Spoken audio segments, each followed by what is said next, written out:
Welcome to today's webinar on satellite super resolution. We're excited to have you here. Thank you for joining us. I'd like to introduce the Dickey. She is a product manager with extensive expertise in geophysics, data science, and applied mathematics. All right, so today I'm going to start with a brief overview on satellite imagery for those of us who are not using this in our day-to-day lives. If you're new to satellite imagery, this will be a great way to get our knowledge up to speed. And then we'll jump into satellite super resolution. What's the problem we're trying to solve? Why we think we have a great solution? Our specific model approach at ThinkOnward, and then into some results and use cases. So let's do a little bit of satellite imagery 101. So satellite data is essentially imagery that's captured by satellites that orbit the Earth. This data can come in various forms, so it can be infrared, optical, radar, and each of these kind of offer unique insights to our planet. For the focus of today, we will just look at optical visible spectrum satellite data, but encourage anybody to do additional research or look into others as well. They're super useful for a variety of use cases. So why is satellite data so important? It's been maybe even getting more and more useful in the past 5 to 10 years, especially as it becomes used in various machine learning products. But at its core, it's great at a lot of things that span a lot of different industries. Environmental monitoring, for example, this allows us to track changes in our ecosystems. This could be deforestation or climate change. For natural resource exploration and infrastructure monitoring, it really helps us manage resources effectively and plan for future development. For natural disaster management, we can use satellite imagery to assess damage, we can coordinate relief efforts, we can mitigate risks ahead of time so we can plan for these things. Urban planning and development, again, utilize satellite data for more informed decision-making regarding infrastructure, transportation, and population growth, and even spanning industries like agriculture and food security. Satellite data has come a long way in monitoring from afar crop health, predicting yields, and ultimately being able to optimize our resource allocations because of this data. And again, in the last 5 to 10 years, we see the emergence of satellite imagery being used in machine learning use cases, and we'll talk a little bit about that throughout the presentation.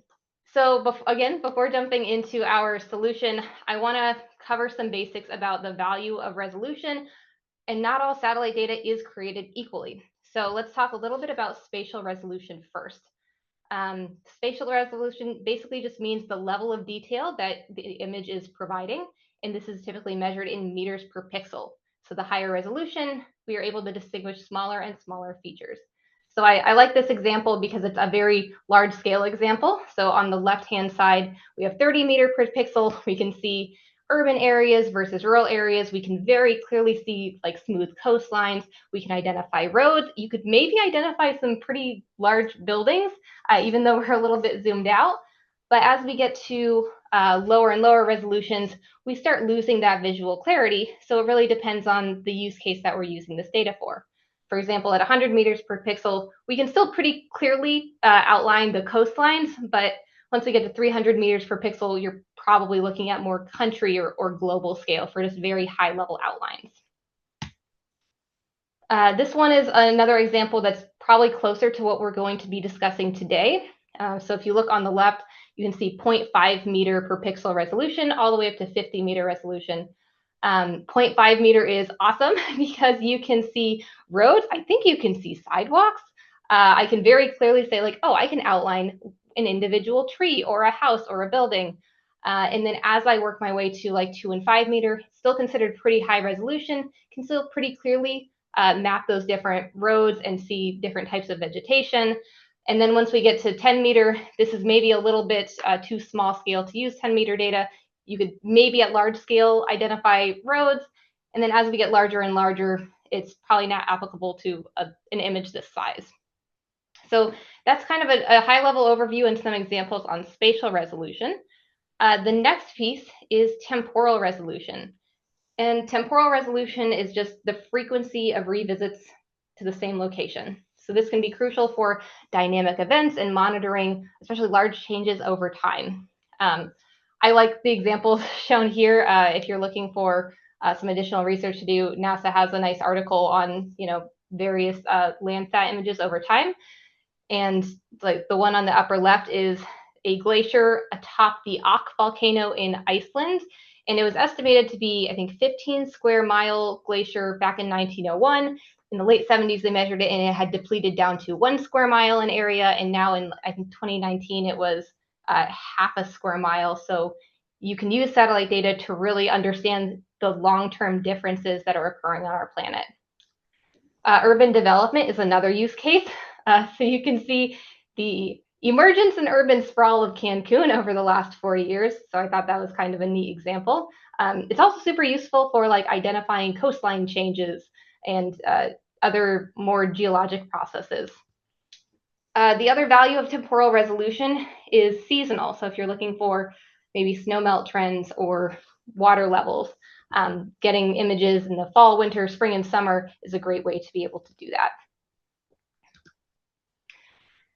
So let's jump into some different use cases and what spatial resolution is required for those use cases. So as a general rule of thumb, we typically say when selecting satellite imagery, we want to select the minimum resolution required for our use case because typically higher resolutions may come at a higher cost.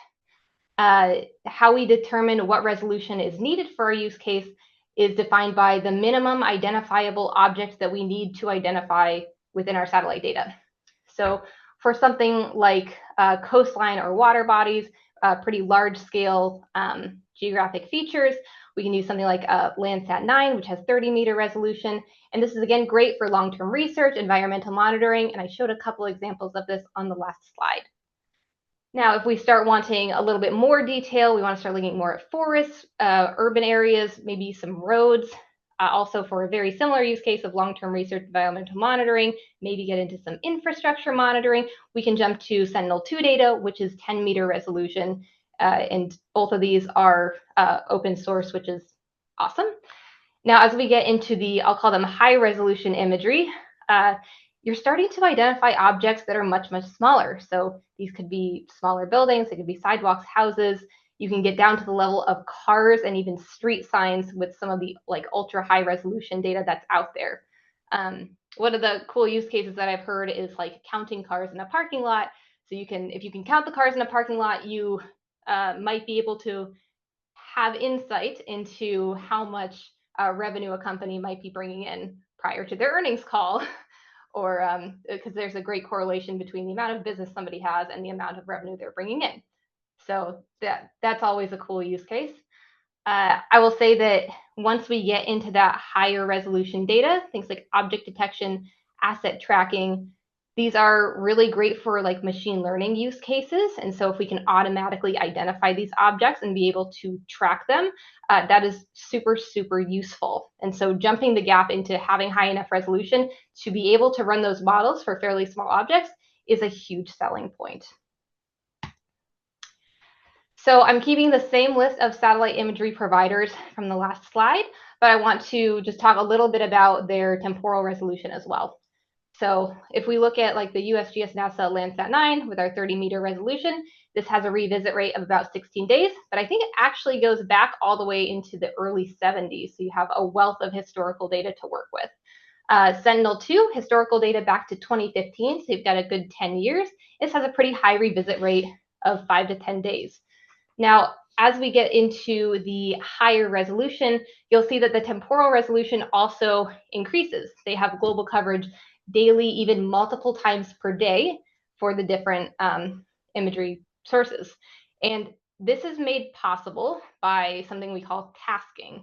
And so if you wanted perhaps to get imagery of the Mojave Desert 10 times a day for the next 30 days, you could go for SkySat and you would essentially task them to go and get that imagery for you. So tasking is just telling an imagery provider that you would like this data at this time or at this frequency for your specific monitoring need. I haven't really talked about yet is the price of this data. So obviously we all want better resolution for our use cases, but the reason that we need to select the minimum is often it can be fairly cost prohibitive. So as we see our spatial resolution increasing, our price is actually increasing exponentially. So As an example, back of the envelope math, if we wanted to monitor the entire metro area of Houston every 5 days with like 1 meter imagery, this would cost over $10 million per year. And if you wanted to do that with like 50 or 30 centimeter data, you're looking at 3 to 4 times that amount. So this is a nonlinear scale. It is increasing exponentially. And I found this nice graphic, or my team found this nice graphic, and it's a little bit out of date, but the concept still stands. Again, as we get to that high resolution imagery, our price is very, very high, whereas we have options like Sentinel-2 and Landsat that are available free of charge. So with that, this is what brings us to the problem that we are trying to solve at ThinkOnward. So the demand for high-res imagery is rapidly increasing, but these high-resolution images can be prohibitively expensive, especially for like small businesses. So our approach is essentially to leverage a lower medium resolution satellite imagery data, in our case Sentinel-2, because it's open source, has 10-meter resolution, it has a revisit rate of about 5 to 10 days, it has global coverage, has 10 years worth of historical data, and we use that as our low resolution counterpart and train a model to generate high resolution images out of this low resolution image. So essentially what we're doing is we have high resolution and low resolution pairs where we have 1 meter data as our high res, 10-meter data as our low res, and then we effectively train the low res to look like its high res counterpart with increasing visual clarity and increasing that pixel count and the amount of detail you're getting from that original low res image. The example that I have shown here is one of the first iterations of our model, which is actually a downsampled model. So before we used Sentinel-2, we just took a high resolution image, we downsampled that 1 meter image into 10 meters, and then we ran the model and super resolved that into 1 meter. And what's cool about this is you can see, like in this example, within the harbor, you can see ships, you can see very smooth coastlines. Everything looks very, very crisp. It's very easy if you wanted to like trace different roads or outline buildings. The amount of resolution that you can gain from that original image is shocking. So the key benefits of this solution, mainly it's going to be a high ROI because we're having a cost-effective solution to a very cost-prohibitive piece of data. So what we like about this is it's flexible and scalable. We have access to global data sets that have high revisit rates, and we can tailor those models to very specific use cases like, okay, maybe I only want to look at urban areas, maybe I only want to look at forests and deforestation. The models can be tailored for those specific use cases. And then this can in turn allow us to use this data for a variety of use cases, whether it's environmental monitoring or more into those like ML use cases like asset tracking and object detection, where now we can start to see those more detailed, smaller scale objects. So at a very high level, I'm going to describe our super resolution training workflow. So earlier, you heard me mention our high resolution, low resolution pairs. So it is very tricky to work with high resolution, low resolution pairs, especially if they are from different satellites, because you don't have data that is taken at the same day, at the same time, in the same place, not to mention at the same angle or using the same hardware. And so when we're super resolving these images, we spend a lot of time pre-processing so we can properly align the low resolution and high resolution image, given they are from different sources at different times and different satellites. So once these are aligned, we are able to train the model, which is again training the low resolution image to look like and resemble and have the quality of a high resolution counterpart. And we do this over multiple iterations. So again, the first time we did this, we just used downsample data, which kind of removed the tricky pre-processing steps. And then we moved on to actually running this on Sentinel-2 data. After the model training step, we touch up the images with some post-processing. This can get us some clearer images. It further sharpens and enhances the colors, just makes it really nice, and the visual clarity is a lot higher. So when we were building this model, we tested many that are out there. So there's a lot out there in different research forums. So we experimented with like visual transformer models, convolutional neural networks, We looked at an LNAI model that used like stacking images. And essentially, we came up with a hybrid model to use where we could kind of use the benefits of different types of models and algorithms and then merge them into one. And essentially, we spent a lot of time also improving the architecture around it so we could improve the performance of training and running these models. So before we get into some results, I do want to talk about some of the additional applications for super resolution technology. So we kind of went through the pre-processing, model training, and post-processing steps. Typically, pre-processing and post-processing do need to be domain specific for the type of imagery that we're using. But the overall process, the model training, the architecture, actually a lot of this can be translated and applied to different types of imagery. So you could actually run this on satellite imagery. You could do medical imaging. You could use drone images. It doesn't matter. You would just have to do that domain-specific pre-processing step. Also, if you didn't want to start at like 10 meter and go to 1 meter, you could start at 1 meter and go to 0.5 meters or 0.25 meters. It just depends on the availability of the training data sets and the availability of the high resolution counterpart that you're able to get. So with that, let's jump into some of our results. So I've got a few of these lined up. On the bottom left, I'll show the high resolution 1 meter data. In the middle will be our low resolution Sentinel-2 data. And then on the right is our super resolved 1 meter data. So you can see that obviously on the left, we have a lot of visual clarity. We can very clearly trace different roads and see buildings.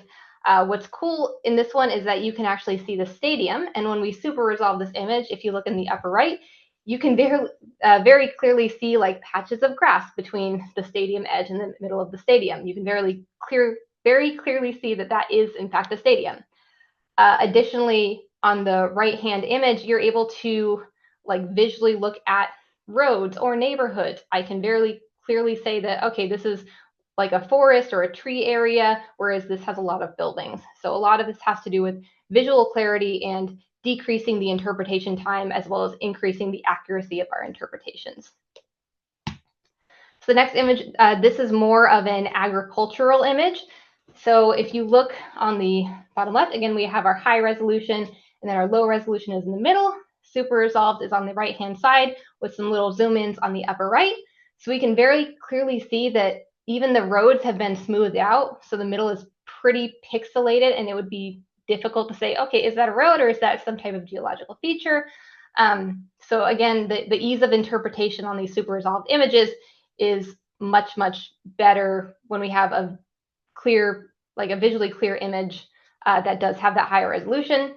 So this can be beneficial in, say, agricultural boundary detection. This is probably the last result I'll show. Again, high resolution bottom right, middle is the 10 meter data, and super resolved is on the right. And if we look at the zoom in, you can see that even the roads and the sides of the buildings are much, much more defined. So our structural definition is much better. It's, again, visually pleasing, and it's a lot easier to say, okay, yes, I can trace roads, I can see patches of trees. It's a lot easier for interpreting this type of satellite image. So this one, for example, you could use this for building identification, do some urban delineations. And again, the roads are popping out much, much more clearly.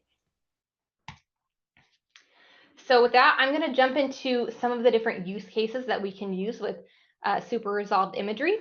So the first one, we can use this technology to enable the identification and tracking of various assets, whether it's in oil and gas infrastructure, whether it's wind turbines, whether it's ships or boats. This can be super useful for detecting potential safety hazards like unauthorized equipment or spills or signs of erosion. It's super helpful for monitoring changes, like if you're watching new infrastructure being built, or less optimistically, you're watching something potentially deteriorate. Again, a super powerful tool to be able to monitor these from afar. This is especially helpful in remote areas where it's difficult to get there. And again, monitoring from afar could probably save some money. This is a more specific use case. So this is our offshore floating wind construction tracking. So not only can satellite data be used to optimize site selection or assess environmental impacts, we can actually use the data to monitor the construction process, which would ensure safe, efficient, and on-time construction. This could be the tracking of or installation of foundations, towers, turbines, you name it. Uh, this is crucially important because when you're dealing with infrastructure as large as wind turbines, they tend to take up a lot of space. So it tends to have a bird's eye view of the operations, and you can use that in your logistics and planning to make sure that nothing is, getting behind schedule. This is another example, but more the environmental monitoring front. Um, Again, using this imagery, we can look at snowmelt, glaciation trends, coastal erosion, you name it. I like this example because I used to work at Conoco, but this was a caribou monitoring study for their alpine field. But what they were actually doing is looking at the satellite imagery and creating predictive models for snowmelt so that they could understand the caribou migration. And again, all of this is super valuable and necessary anytime that we're thinking about, drilling oil wells. There's always an environmental impact assessment, and environmental monitoring is a huge part of that for any energy industry to make sure that we're leaving as little trace as possible. The last use case I have to show is more infrastructure monitoring for an oil and gas use case. So this could be well pad planning, pipeline integrity. It helps to have something at a large scale to be able to see like the extent of an entire pipeline. And then what typically happens in these cases is we use the satellite imagery and then identify areas of maybe potential leakage, a potential problem, or something that requires more of an insight. And typically you would go out and purchase additional higher resolution satellite data to look at these, but now we could instead super resolve those images to see if we can get as much detail out of that original image as possible. So the example I have shown here is the Mauritius oil spill in 2020. So we essentially had a tanker run into, I don't know if it was a sandbar or a reef, but it created an oil spill, and you can actually see the kind of the migration patterns of the oil spill so that all the way in like the top of the image. And this is super beneficial in obviously cleaning up the oil spill, being able to understand these patterns and figure out, okay, where is it that I need to go to clean this up and figure out the extent of the problem. So with that, that's the extent of my presentation. Huge thank you to everyone for joining. Shout out to our innovation team. And I will open it up for any questions. What was one of the team's like kind of most insightful takeaways? Like, what was something you learned during this process that you think Oh would my be gosh. interesting? At least for me, the main thing that I learned is just how applicable this can be used in so many different use cases. A lot of the time, obviously, we're working in energy and energy transition, so it's easy to see those like front and center. But when we branch out, there are so many applications of just like, okay, well, what if we applied this technology elsewhere? What are the different use cases that we could enable? And it's limitless. And that's something that's so cool about working with satellite imagery. Yeah, very fascinating too to see all the different levels of coverage, both in deep detail or the resolution, but also temporally. It's pretty wild to think that anytime you step outside, someone's probably taking your photo from a couple miles away. I think about that all the time when I'm on Google Maps and I'm like, okay, well, am I going to see myself this time? Yeah, yeah, for sure. That is a great question. All right, so let me read the first one. So it's, did you train different models with different data, like urban, agricultural, forest, or one single large model? For now, we have a generalized model that is based on different types of data, including all these different regimes. In the future, we would like to build more bespoke models that are very specific for these types of environments, because the more specific we can get for an environment, the better our visual clarity and our results should be. Do you have use cases utilizing radar or multispectral data? At this point, we are only looking at visual spectrum data, but it is a potential use case in the future. So I think if you have a specific use case that would utilize those, again, don't hesitate to reach out to us. We would love to hear about how you're using satellite data. If there are models that you're interested in building or having us build, would love to hear about it. Can this be used to monitor surface subsidence, say over a mature onshore oil and gas field? I'm going to have Ashley tag team this one with me. I would say yes, it's really, you can use this on anything that you can use satellite imagery for. So assuming you can monitor the subsidence, which I think you probably could, um, super resolution would just enhance the resolution of those images to help that out. Ashley, do you have any more insights or comments? I don't have any experience with subsidence, but if you can take a native high quality image and use that to measure subsidence, then yes, our technology can enhance low quality images to do similar sort of tasks. Once you have an AOI and a question or use case you are trying to answer about how long does the process take, it really depends on the use case. So if you're looking to develop high resolution images of, say, like the ocean or offshore, that could be super tricky. If you're looking for maybe onshore urban planning use case or something, all of the stuff that we have in place right now is totally translatable. It's really about curating a tailored data set so we can get the best results for that model. I'd estimate anywhere from like 2 to 6 months end to end, just depending on the type of use case. Can you discuss a use case for using satellite data to understand the business risk to assets due to weather like flooding? Kind of, yes. So satellite data, again, is super versatile. And so if we can have, I think this kind of goes with either the snowmelt example or one of the environmental monitoring examples. If you can get enough temporal resolution to monitor like floods or floodplains and see how long it takes to deplete, see how long it takes or how many inches of rain it takes to, expand like a floodplain, you can measure the extent of it spatially using that satellite data, and then you can probably pair it with, again, amounts of rainfall, humidity percentages, all of that type of data to better understand. I would say it depends what you're trying to get out of that use case. If you want to ask the question like, okay, how long is it going to take for this to go away under specific circumstances, or are you looking to like redefine 100-year floodplains? But yes, I think satellite imagery was super useful for any of that use case. It's just honing in on what are the right questions to ask and the geophysical textbook, Geophysical Estimation by Example, has a number of great data sets included and good comparisons that could be nice for a presentation like this, like mammograms, seismic data, depth soundings. Thank you very much. I will be looking into that. I will say one of the things that was interesting when we were looking at satellite super resolution was super resolution.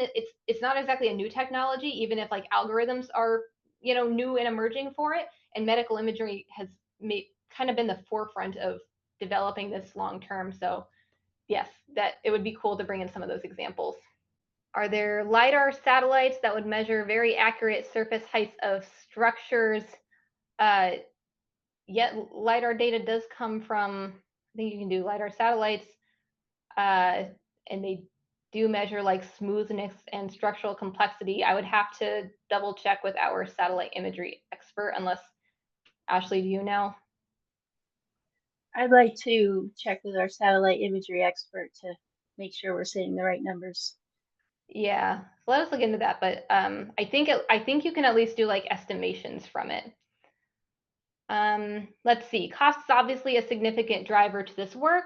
So building the model and super resolving an image has costs. Yes. Given this, what sort of delta cost savings, high res versus super resolve, can be achieved? And what is the trace on the wall behind you? Oh man, I get that question all the time. I'm going to answer that one first because I love that question. It's actually a mountain. But I always get asked if it's like a seismogram, and I kind of wish it was at this point because that would be cooler. So the delta cost savings, it depends on the amount of data you want to super resolve and the amount of data that it takes to train. So if you, again, have like one of those monitoring cases over Houston that would take $10 million per year, you could have cost savings above 90% just because, let's see, training a model might take 2 to 6 months. Purchasing a data set to build that model, let's estimate that that costs about, I don't know, 50 to 100K. You're looking at very large cost savings. And then internally, we run this all on our DGX GPUs, which is a huge cost. Well, if you ignore the upfront cost of running all of this on expensive hardware, we can do this very, very quickly, train things quickly, and run our inference model very quickly. So I would say upwards of 90% depending on your use case. Well, it looks like we've answered most of the audience's questions. Ashley, anything you want to share that was insightful during this process that you learned that you thought might benefit, the community as a whole? The space is not the limit. There are so many possibilities with this technology. It is so amazing. If you have a use case, I'm sure we can come up with a solution for you. Well, Our team is so fantastic. You're so bright. We can work well with you and together. I'm sure we can come up with some amazing solutions for you and your problems. thank you to our speakers, Kira and Ashley, and thank you to our audience. We appreciate you attending today, and we look forward to seeing you in the future. Hope you have a wonderful day.